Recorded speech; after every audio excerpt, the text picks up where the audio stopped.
اسرائیل کی تاریخ ہزاروں سال پرانی ہے۔ یہودی 3000 سال سے یروشلم میں رہ رہے ہیں، جس کی بنیاد سیدنا داؤد علیہ السلام نے رکھی اور یہاں پر عظیم الشان ہیکل کی بنیاد رکھی۔ اس ہیکل کو سیدنا سلیمان علیہ السلام نے مکمل کیا تھا، اس لیے اس کو ہیکل سلیمانی بھی کہا جاتا ہے۔ اس شاندار عمارت کو بنانے کا مقصد عبادت اور تابوت سکینہ کو اس میں محفوظ رکھنا تھا۔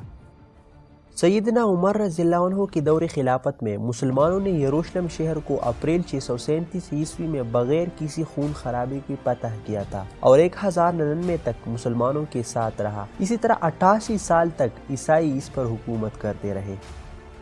14 مئی 1948 کو ڈیوڈ بن گوربان نے اسرائیلی ریاست کا اعلان کیا اور پہلے وزیر اعظم کی حیثیت سے حلف اٹھایا۔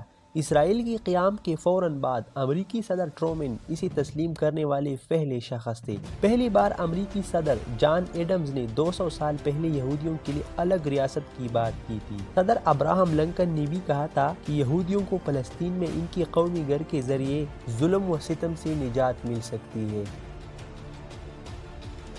صدر آئزن ہاور 1956 کی سویز جنگ کے دوران اسرائیل کے مخالف تھے اور 1967 تک اسرائیل کا سب سے قریبی اتحادی رہے اور اس کی بنیادی فوجی مدد کا وسیلہ امریکہ نہیں بلکہ فرانس تھا، مگر 1967 کی جنگ میں اسرائیل کی جیت کے بعد امریکہ نے اس سے گہرے تعلقات بنائے۔ امریکی اسرائیل تعلقات میں گرم جوشی کا سہرا امریکہ میں اسرائیل نواز لابی خصوصاً امریکی اسرائیل پبلک افیئرز کمیٹی کو جاتا ہے۔ اس طاقتور ادارے کی انتہائی اثر رسوخ کی حامل اور دولت مند 60,000 ارکان اور $20 ملین سے زیادہ سالانہ بجٹ ہے۔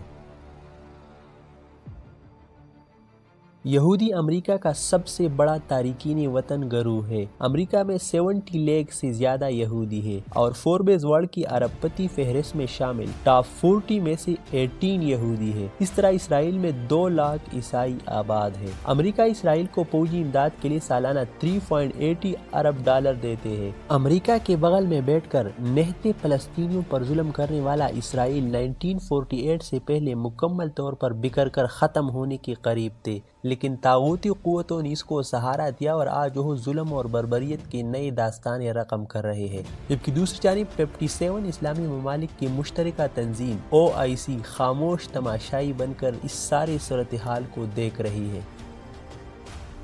مئی 2021 میں گیلپ سروے کے مطابق 70% امریکی اسرائیل اور 30% امریکی فلسطینی اتھارٹی کی حمایت کرتے ہیں۔ رپورٹ میں کہا گیا تھا کہ بوڑھی سفید فام انتہا پسند اور ریپبلکن پارٹی اسرائیل کی حمایت کرتی ہے، جبکہ لاطینی امریکی افریقی ڈیموکریٹک پارٹی اور نوجوان نسبتاً اسرائیل کو کم سپورٹ کرتے ہیں۔ دوستو، ساری دنیا کا سودی نظام اسرائیل کنٹرول کرتا ہے۔ دنیا کے جس ملک میں بھی مسلمان پر جب ظلم ہوتا ہے تو اس کا سرغنہ یہودی ہوتا ہے۔